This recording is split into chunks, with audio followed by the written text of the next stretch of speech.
game, actually there's no single thing that we cannot do gitu. Itu kalian, itu videonya keren banget, dia ada beberapa teknik gamification-nya, coba aja kalian nonton, itu menarik banget sih buat gua. Oke, ini diskusinya semakin panas nih tentang crafting karir di industri teknologi ini. Kira-kira kalau dari Okta sendiri, tadi kan kita udah cerita, bahkan tadi si pemilik komunitasnya pun akhirnya terjun cerita semangat. Kalau dari lu, Tak, sebagai narasumber kedua ini, apalagi sekarang udah kerja di Apple Developer Academy jadi technical facilitator, lu melihat diri lu ini pengembangannya gimana? Apa learning curve yang lu bangun? Oke. Learning curve yang gue bangun, actually sekarang gue melihat diri gue itu bukan, gue nggak melihat diri gue sebagai software engineer, sebagai software developer. Gue cuma melihat diri gue sebagai seorang learner sih, kalau gue ya. Karena dengan mindset yang tadi itu yang gue terapkan ke diri gue bisa belajar apa aja yang gue mau. Bahkan, gue sekarang minggu ini gue lagi hot topiknya tentang game development di 3D. Itu gue baru belajar kayak like 2 minggu lalu gitu, gimana gue bisa bikin aset di 3D, gimana gue bisa bikin export di 3D, gimana gue bisa menggunakannya dalam game, gimana untuk game development. Ya, itu bukan background gue baru belajar juga gitu. Dan gue juga honest ke student gue juga baru belajar nih, kita sama-sama belajar gitu di sini gitu. Yeah. Tapi ya itu gue ngeliat dia, gue bisa belajar apa ya, bahkan sekarang gue jadi tertarik banget nih ke 3D-an gitu. Wah, ini kayak bikin game seru nih. Gue akhir-akhir ini lagi nonton course tentang 3D development malah gitu. Karena ya baik lagi gue ngeliat dia, gue learner, gue bukan ngeliat gue sebagai gue tertutup sebuah boundary, gue IT, gue engineer, and then udah gue di situ aja gitu. Enggak sih, gue ngeliat diri gue ketika ada hal yang buat gue, wah ini kayak seru nih, wah ini menarik nih, ini kayak berguna nih buat ini. Itu sebenarnya membantu gue di karir gue gitu. Itu sebenarnya bukan cuma kayak sampingan, tapi sebenarnya at some point ada hal yang bisa kita pelajarin. Gitu. Dengan 3D ini gue bisa bantu student gue bisa, sebenarnya gue juga bisa bikin aset gue sendiri gitu. Itu sih gue ngeliat diri gue, Tio, sebagai learning curve gue banyak belajar. Sama satu lagi, gue juga baru-baru ini gue lagi ngerjain satu buah project. Gue jadi selain dari developer, gue juga ngerjain beberapa project juga.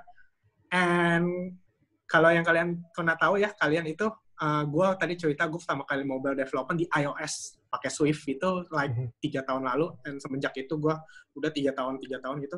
And then gue sekarang lagi ngerjain project di mana gue harus bikin mobile apps yang hybrid gitu. Gue nggak pernah sama sekali nyentuh hybrid, gue nggak pernah sama sekali bikin develop di luar iOS, gue nggak pernah. And there's a lot of work. Gue harus belajar gimana developnya. Gue juga belajar Flutter, gue belajar ini gimana gue developnya gitu. And ya udah gitu. And so far ya ini sih masih berjalan. Tapi the point is, you can actually jangan melimit dari kalian gitu. Itu learning curve gue sih, kayak gue mau belajar apa aja gitu. Iya, jangan melimit diri kalian. Your life is limitless gitu ya. Jadi ketika lo melimit diri kalian, ya kalian nggak akan pernah mendapatkan pengembangan seperti apa yang kalian mau. Tapi kalau kalian melihat diri kalian bisa terus dikembangkan, ya terus akan berkembang. Ini menarik nih, kemarin gue habis ngobrol sama teman-teman di konstruksi sama teman-teman industri event. Anyway, gue ada podcast juga sendiri pribadi. Jadi kalau teman-teman event bilangnya kalau yang buat kontraktor, kreativitas itu ditaruh sebatas plafon. Apa semua yang bisa digantung tuh. Jadi biasanya kontraktor tuh nilai gitu. Kreativitas sebatas plafon, sebatas atap. Tapi kita anak-anak kreatif, mungkin gue lebih bisa masukkan ke di sini anak-anak teknologi, karena gue lihat teknologi ini bisa ke multi industri. Kreativitas itu seperti langit, jadi kayak nggak ada batasnya. Jadi jangan pernah set limitation on your creativity, justru terus belajar. Tadi kita memiliki satu pandangan yang sama, Mas Zain, gua dan Okta memiliki pandangan yang sama. Untuk menjadi developers itu kita nggak bisa berhenti belajar, harus belajar terus dan memiliki motivation and passion yang jelas. Seperti itu. Nah, gue ada pertanyaan. Gimana, Tak? Silakan. Nggak apa-apa, cuma namanya. Mungkin ngomongnya kalau belajar, kita sebagai orang Indonesia suka ke ini, belajar itu satu hal yang capek ya. Aduh belajar, aduh gue udah gak mau belajar, aduh gue mau cepet-cepet lulus kuliah, gue udah gak mau belajar gitu. Tapi makanya gue suka yang Tio bilang, ini sebenarnya quest kita sih. Ketika kita menggamify apa yang kita lakukan, sebenarnya kita we are in a game gitu. Kita lagi menikmati itu gitu. Iya, bayangin aja lu main Sims gitu kan. Anyway, gue ada pertanyaan dari kacamata Okta sebagai fasilitator di Apple Developer Academy, dan lu melihat perkembangan dari masing-masing orang yang lu mentoring di Apple Academy.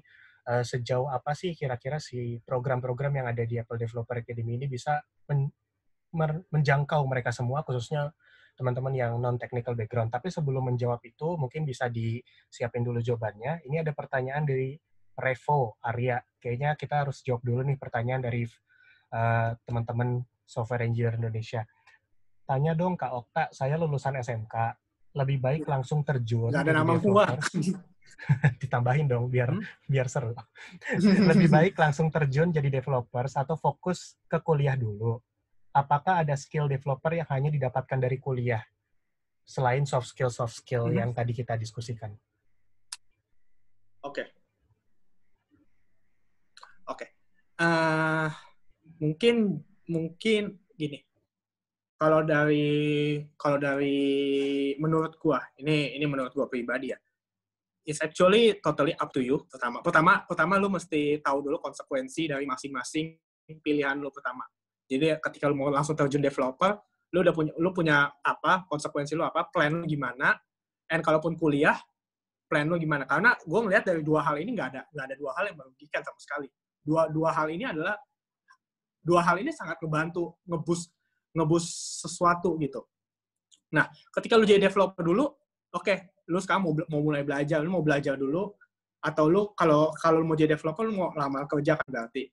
Gimana lu pengen lamar kerja supaya diterima gimana? Lu mesti bikin portofolio. Oke, portofolio lu mau dapetnya dari mana gitu. Berarti lu belajar banyak dong soal development, cari bikin portofolio, bikin ini. Bagus. Lu mau masuk kuliah, silahkan aja gitu.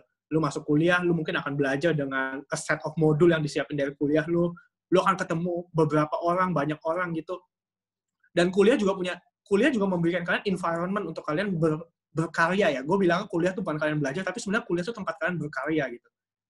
Kalau apa yang gue sesali dulu ketika gue kuliah dulu, gue melihat skripsi gue melihat tugas-tugas gue itu sebagai sebuah assignment gitu. Itu yang gue sesali sekarang.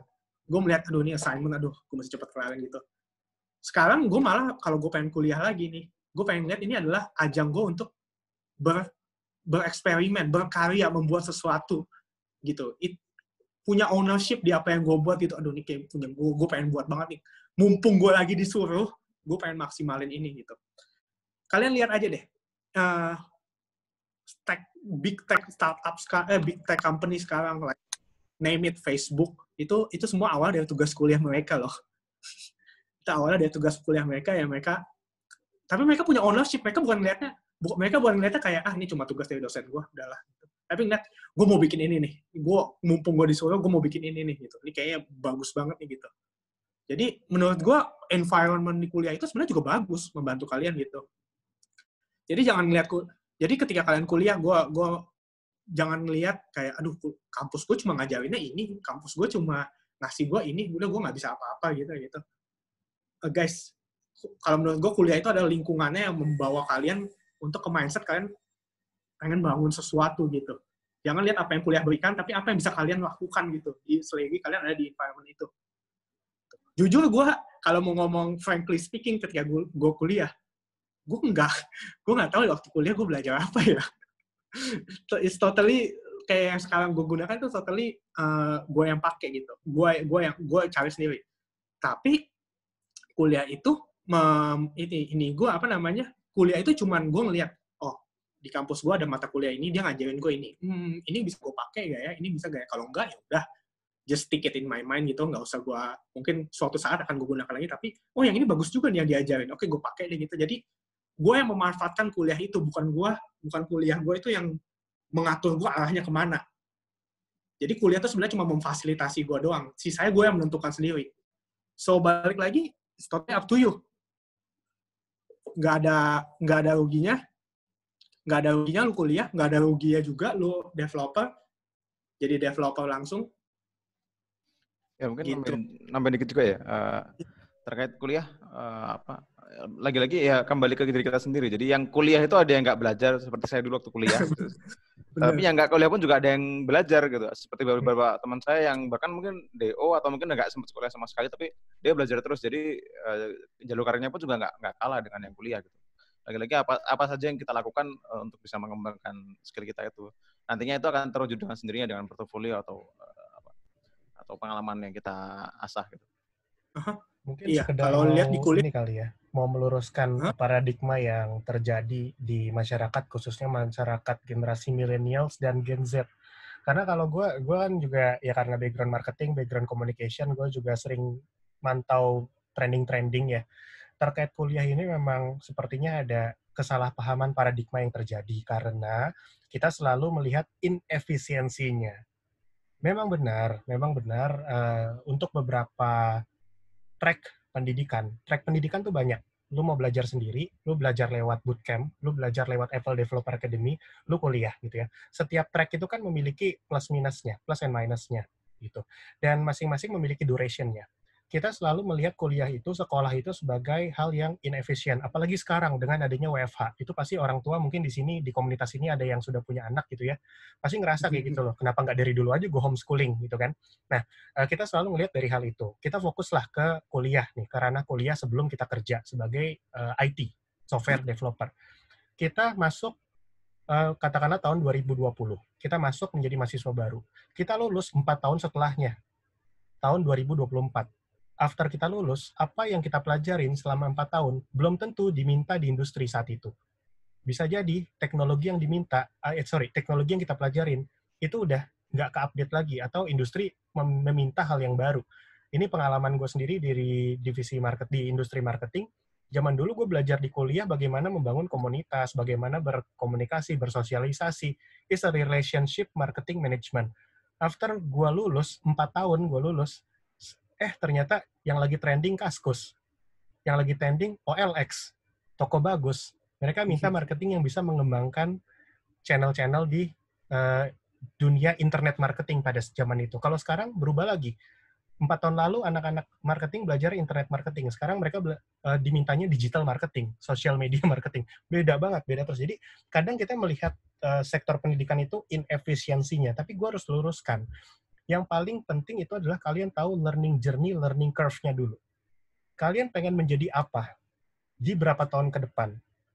Dan berapa banyak yang kalian punya? Capital kalian berapa? Apakah dengan learning journey seperti itu, dengan capital yang kalian miliki sekarang, kalian bisa lewat jalur kuliah dulu? Atau enggak deh, kayaknya gue jalur sendiri dulu, gue belajar sendiri. Atau ikut Apple Developer Academy deh, cuma 10 bulan, cuma 1 tahun, after that gue bisa langsung kerja. Jadi tentukan dulu kalian goals-nya tuh apa, baru kalian lihat kalian pengen ikut platform yang mana. Itu gue sedikit meluruskan terkait dengan ini ya, paradigma kita yang mungkin harus diluruskan nih, paradigma generasi milenial sama Gen Z untuk melihat sekolah. Monggo tak? Iya. Gue lupa ini Elon Musk take this or Mark Zuckerberg, kalau mereka, gue lupa siapa yang ditanya, mereka tanya mereka pun ditanya kuliah itu untuk apa sih? Jawabannya simpel kok, jawabannya simpel. Dan ini gue yakin jawabannya kita semua juga udah tahu, kuliah untuk apa? Cuma buat belajar. Titik, cuma buat belajar. Jadi kalau jawabannya cuma buat belajar, ya kuliah sebenarnya sama aja sama apa yang kalian lakukan. Ketika kita nonton online course, sebenarnya ketika itu sama ya, kita nonton online course, gue udah belajar, oke, habisnya gue mau aplikasiin buat apa gitu. Yang kuliah berikan juga sama. Gue habis belajar, bisa gue aplikasiin untuk apa? Kalau nggak bisa, ya udah, gue belajar di tempat lain, levelnya kan sama. Kalau kalian kuliah kalian nggak dapat apa-apa di kuliah, cari tempat kalian bisa dapat itu di mana gitu. Jadi bukan menyalahkan kuliahnya. Masih banyak kok yang kuliah bisa menguntungkan kalian dari networknya yang pertama. Gue nggak bakal bisa ketemu banyak orang, banyak satu buah komunitas besar itu kalau gue nggak dalam kuliah. Itu yang pertama. Channel-channel dari yang bisa kuliah kasih.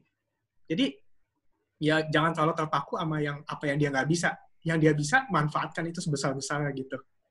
Oke, good. Nah, tadi masih ingat pertanyaan gue ya tentang apa yang lo lihat di peserta Apple Developer Academy yang bisa dibantu oleh Apple Developer Academy sehingga mereka bisa berkembang, berkarir sampai sekarang. Itu menjadi pertanyaan penutup yang Okta akan jawab sebelum nanti kita closing karena ini udah 15.45. Tapi sebelum jawab itu, tolong jawab dulu pertanyaan dari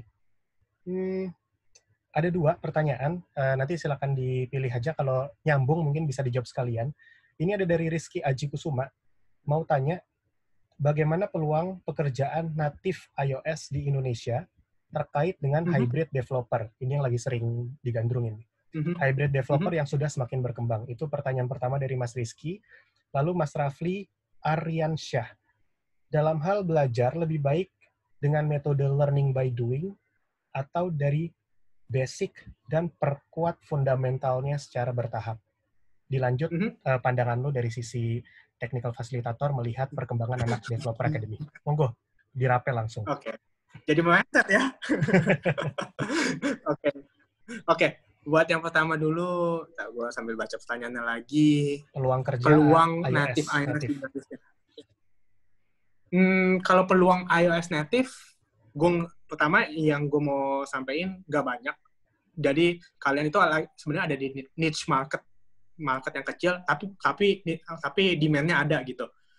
Karena mau balik lagi ini dari pengalaman gue, ketika sebuah company itu menentukan dia mau pakai native iOS atau apa, sebenarnya cuma ujung-ujungnya duit gitu.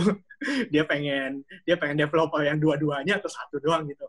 Dan tergantung scope aplikasinya juga, aplikasi yang dikerjakan bisa dikerjakan dengan hybrid atau dia pengen bikinnya native gitu. So kalau mau bilang peluang, gue lihat peluangnya besar sih. Peluang marketnya ada, tapi hybrid juga ada gitu. Jadi tergantung company aja. Rata-rata sih yang native itu rata-rata company yang dia biasanya tuh yang bisa dia bayar 2 tim gitu, ada tim Android, ada tim iOS gitu. Mungkin kalau kalian pengen itu marketnya. Tapi kalau yang hybrid biasa kayak, aduh kita mesti cepet-cepet nih, prototype, kita mesti cepet-cepet bikin, kita mesti cepet-cepet launch either di Android atau di iOS. Mungkin itu pilihan mereka adalah hybrid gitu. Terus mereka lihat juga, oh aplikasi kita cuma begini, bisa nih dibikin di hybrid. Oke, berarti kita hybrid aja gitu. So, masing-masing tuh punya punya marketnya masing-masing gitu. Tinggal lu aja menentukan lu mau masuk yang mana. Gue sendiri pun gue sebenarnya juga gue belajar dua-duanya gitu. Gue di native iya, di hybrid juga ada nih baru-baru ini lagi hybrid.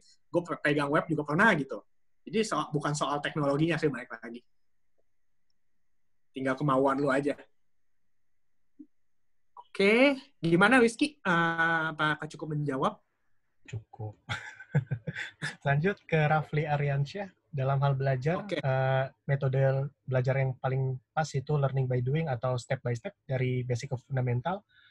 Step belajar yang paling optimal menurut Kak Okta gimana? Oke.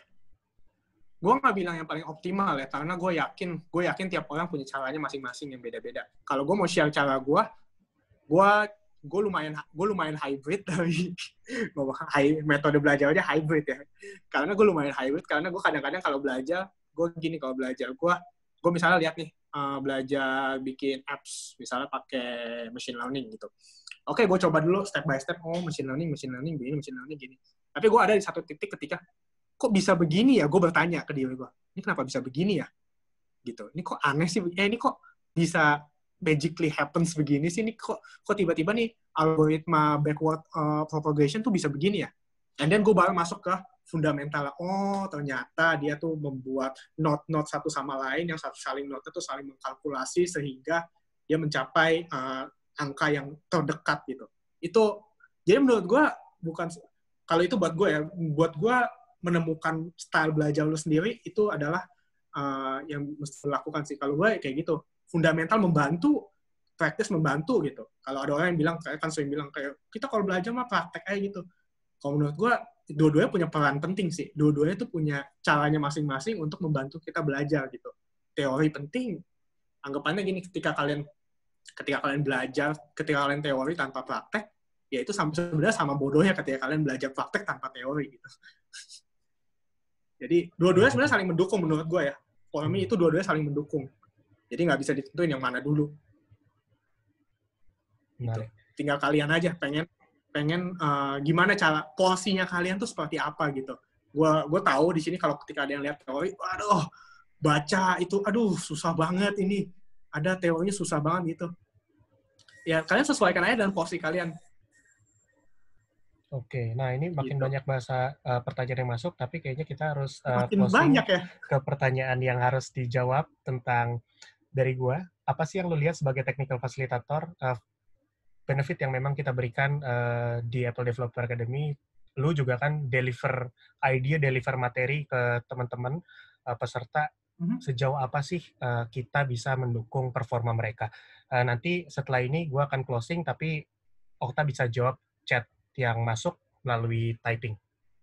Silakan dijawab dulu pertanyaan terakhirnya. Gue pakai HP, nanti gue ngomong aja boleh gak? Gue pakai HP nih. Oh, boleh. Kalau ada yang menarik mau dijawab, cuman kita 10 menit lagi sebelum closing. Oke. Sebenarnya gue nggak, pertanyaan yang terakhir yang Tio ngomong, gue nggak jawab panjang, karena sebenarnya yang dari tadi gue ceritain, itu adalah mindset yang selalu gue tanemin juga ke orang-orang, ke student-student, ke grup-grup yang lagi gue pegang, gue selalu nanemin itu. Kayak yang tadi ketika don't limit yourself, no boundaries, jangan takut untuk gagal gitu, coba aja dulu, gagal nggak apa-apa. Ketika kalian nggak pernah gagal, justru kalian berarti belum pernah mencoba gitu. Terus kayak developer mindset tadi yang soal decompose, oh ini ada permasalahan yang sulit banget nih, ada soal yang sulit banget, gimana kalian bisa gak kalian chunk itu lebih kecil lagi, ada patternnya gak gitu. Sebenarnya yang tadi gue omongin itu sebenarnya itu yang gue lakukan sehari-hari sih di Apple Developer Academy. So there's a lot of things that we can cover, dan actually itu juga environment-nya yang membangun gue jadi punya mindset seperti itu. So thankful for this environment gitu. Tapi balik lagi jangan menyalahkan environment kalian yang sekarang, tapi apa yang bisa kalian lakukan untuk mengubah diri kalian sendiri. Yes. Gitu sih, Pak. Very good, very insightful. Semoga bisa memotivasi teman-teman, khususnya di Software Engineer Indonesia. Terima kasih juga Mas Zain sudah memfasilitasi diskusi ini. Di situ ada chat dari Mas Zain, kalau waktu nggak cukup bisa langsung dilanjutkan ke sesi tanya-jawab di Telegram. Monggo Kak Okta kalau misalkan pengen join Telegramnya, bercengkrama dengan teman-teman.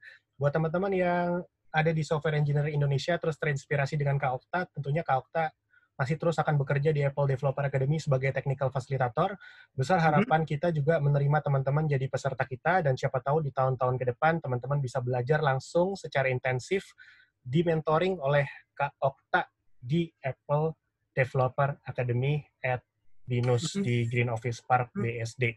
Nanti untuk pertanyaan-pertanyaan lanjutan selain di grup Telegram bisa cek ke Instagram kita juga. Sebentar, gue share screen sekali lagi di Instagram kita @appledeveloperacademy.binus. Di situ ada satu feed yang acara kita hari ini, Software Engineer Indonesia. Silakan aja komen di sana. Di sana sudah gue tag juga Kak Okta di sana. Jadi nanti kalau ada pertanyaan masuk, mungkin Okta bisa notice dan bisa langsung berinteraksi dengan kalian di platform kita. So, that's all from me, from Okta dan teman-teman di Apple Developer Academy. Sebelum menutup kegiatan, sekali lagi gue pengen menginformasikan, izin Pak Ketua, Pak Zain, menginformasikan tentang Apple Developer Academy yang akan berlangsung di 2021, Februari sampai Desember. Silakan di-scan QR code-nya, silakan diakses bit.ly link-nya. Untuk prosesnya kita sekarang sudah ada di batch kedua, untuk rekrutmen kita akan selesai di bulan Juli tanggal 31. Setelah itu nanti kalian akan mengikuti online test, interview, dan portfolio review.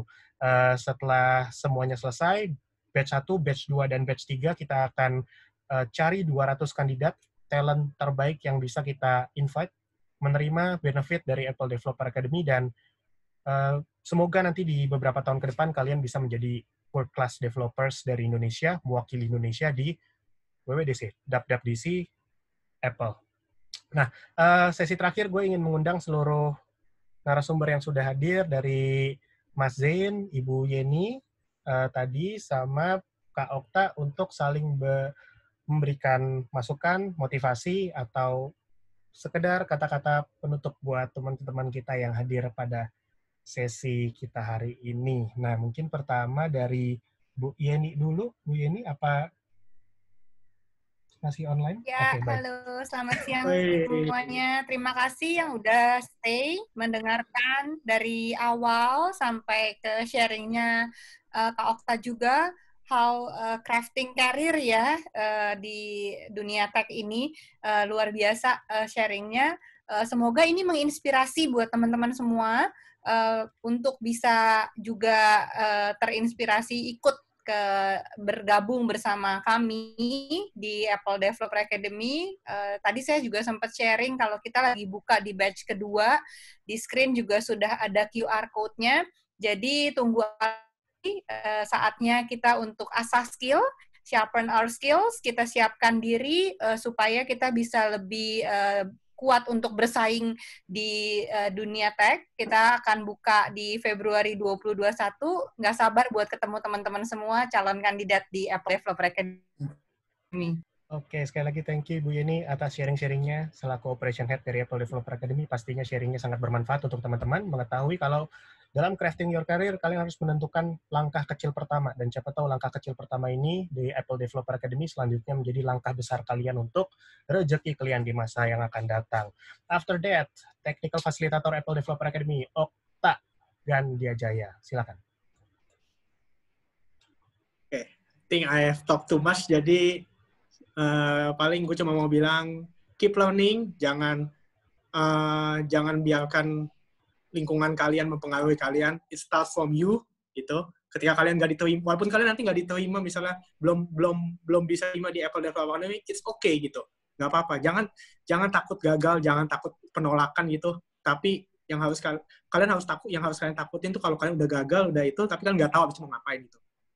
Jadi tetap maju terus, keep learning, and selalu pikirkan berikutnya gue mesti ngapain nih kalau udah kayak begini gitu. So, good luck for all of you guys, buat kalian yang melanjutkan karir kalian, buat kalian yang nanti juga mau apply di Apple Developer Academy, good luck.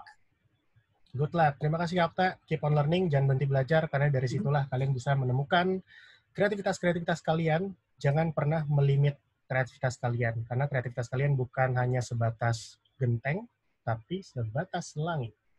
Next. Last but not least, kita ada dari Ketua dari Software Engineer Indonesia. Monggo, Mas Zen, kalau mau memberikan sepatah dua kata buat teman-teman komunitasnya. Ya, saya mewakili komunitas Software Engineer Indonesia. Terima kasih sekali kepada teman-teman Apple Developer Academy sudah membantu memfasilitasi diskusi online kita pertama ini. Ya, saya juga terkesima juga ya dengan adanya program ini yang menurut saya salah satu inisiatif yang sangat bermanfaat untuk calon software engineer di Indonesia, yang mana mungkin tidak semuanya bisa ditampung di sarana pendidikan formal, kuliah, dan sebagainya. Sehingga harapannya teman-teman yang ada di sini juga bisa memanfaatkan kesempatan ini sebaik mungkin. Saya sendiri kalau misalnya mungkin masih kuliah atau bahkan mungkin belum kuliah, ya saya pengen daftar juga ini. Cuman kalau sekarang memberikan kesempatan kepada yang lain aja lah gitu. Wah, bijaksana banget. Ya semoga. Ya, saya sendiri belum bisa iOS juga, jadi Swift juga cuma pernah nyoba Hello World dikit-dikit lah gitu. Jadi menarik juga sebenarnya buat saya, tapi ya saya sudah ada pekerjaan yang lebih full time dan nggak bisa ditinggal, jadi ya sudahlah. Bukan waktunya.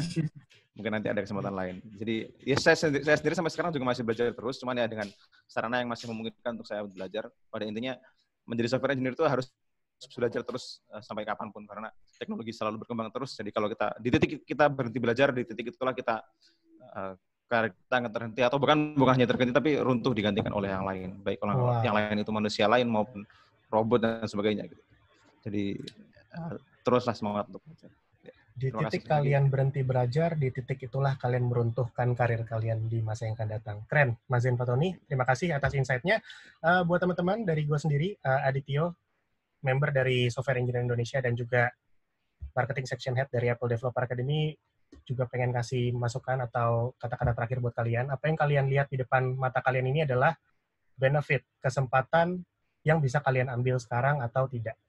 Tapi yang lebih penting adalah kesempatan ini bukan hanya kesempatan buat diri kalian sendiri. Mungkin sesi kita hari ini ada yang belum terinspirasi atau merasa ini bukan kesempatan buat saya. Tapi kesempatan ini bukan berarti tidak milik orang lain.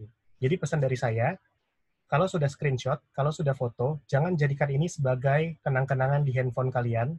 Please do sharing. Karena siapa tahu orang-orang di sekitar kalian, keluarga kalian, saudara kalian, teman-teman kalian, bisnis partner kalian, atau bahkan klien kalian membutuhkan informasi ini dan bisa mengambil kesempatan ini. So, teman-teman, silakan sharing informasi ini sebanyak-banyaknya. Kalau ada teman-teman yang ingin komunitasnya dikunjungin oleh Apple Developer Academy, silakan kontak gue. Gue ada di grup Software Engineer Indonesia. Nanti kita akan would be happy to create another event with your community. So, last but not least, welcome to Apple Developer Academy. Buat teman-teman yang sudah daftar, ditunggu sampai nanti online test interview. Sampai ketemu di Apple Developer Academy 2021.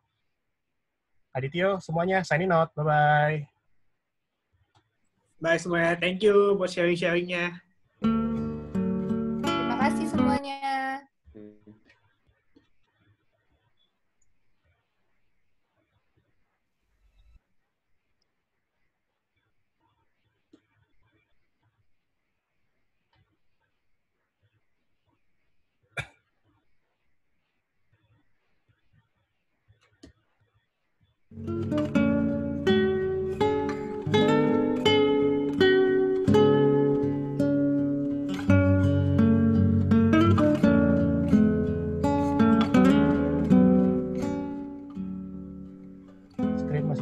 Sampai beberapa menit ke depan, silakan kalau ada yang mau scan, kalau ada pertanyaan masuk, silakan taruh di chat atau lanjut ke Telegram dan Instagram Apple Developer Academy. Selamat sore semuanya, terima kasih sudah hadir di Apple Developer Academy X Software Engineer Indonesia online session.